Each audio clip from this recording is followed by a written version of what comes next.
దేవునికి స్తోత్రం కలుగును గాక. ఈరోజు దేవుని వాగ్దానం అనే శుభ కార్యక్రమం మిమ్మల్ని అందరినీ కూడా ప్రేమపూర్వకంగా ఆహ్వానిస్తా ఉన్నాము. నేటి లేఖన భాగము కీర్తన గ్రంథము 6వ అధ్యాయము 6వ వచనము.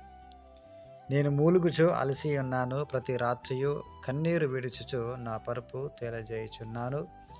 నా కన్నీళ్ల చేత నా పడక కొట్టుకొని పోవచ్చున్నది. దేవునికి స్తోత్రం. ప్రియ దైవజనమా, ఈ ఉదయకాల సమయంలో మనకు జీవితము ఎప్పుడు ఏ క్షణం ఏ రీతికి మారుతుందో ఒకరు గ్రహించలేము.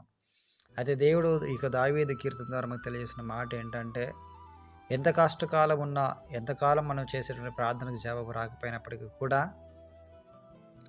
ప్రభు తగిన సమయంలో మనకు ఉత్తరం ఇచ్చేవాడని, ఆయన భక్తులు తాను విడిచిపెట్టేవాడు కాదని,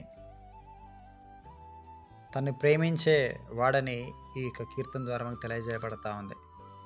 మన మొదటి వచనం చూసినట్లయితే, యెహోవా నీ కోపం చేత నన్ను గద్దింపకము, నీ ఉగ్రతతో నన్ను శిక్షింపకము. ఒక మనిషి మీదకి దేని యొక్క కోపము, దేని యొక్క గద్దింపు, ఉగ్రత, శిక్ష ఎందుకు నిమిత్తం వస్తుందంటే, మన దగ్గర ఏమైనా అవిధేయత క్రియ ఉంటే, పాపం ఉంటే దాన్ని బట్టి దేవుని మనల్ని శిక్షిస్తాడని దేవుని యొక్క పరిశుద్ధ గ్రంథం చక్కగా సెలవిస్తూ ఉంది. దాన్ని బట్టి ఈయన బాగా కృషించిపోతా ఉన్నాడు. ఈ కృషించిపోతున్న సమయంలో ఇరుగుపొరు వారందరూ కూడా, బంధువర్గము కూడా, స్నేహితులు, శ్రేయభిలాషులు ప్రతి ఒక్కరూ కూడా ఆ శిక్షను ఇంకా వారు ఎత్తిపట్టి చూపుతూ ఇంకా ముందుకు సాగుతూ ఉన్నప్పుడు వేదన అతి విస్తారంగా ఉంటుంది. ఆ బాధ అతి విస్తారంగా ఉంటుంది.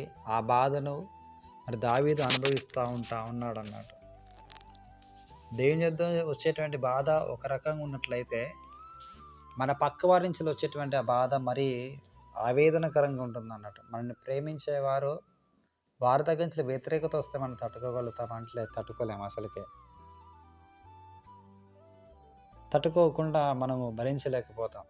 అలాంటి బాధ, వ్యధ మరి దావీదు అనుభవిస్తుంటూ ఉండగా, దావీదు ఒక కష్టంలో నుంచి వెళ్ళి, ఎన్నాళ్ళ వరకు ప్రభు నాకు జవాబు ఇవ్వకుండా ఉంటావు, ఇంకెంతకాలం ప్రభా నా శత్రులు నా మీద ఈ రీతిగా అదురుచుంటూ ఉంటారు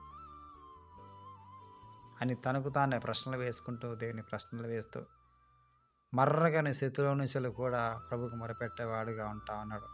5వ వచనం చూసినట్లయితే, మరణమైన వారికి నిన్ను గూర్చిన జ్ఞాపకము లేదు, పాతాళంలో ఎవరు నిన్నుకు కృతజ్ఞతాస్తుతులు చెల్లించదని ప్రశ్నలు వేసుకుంటా ఉన్నాడు.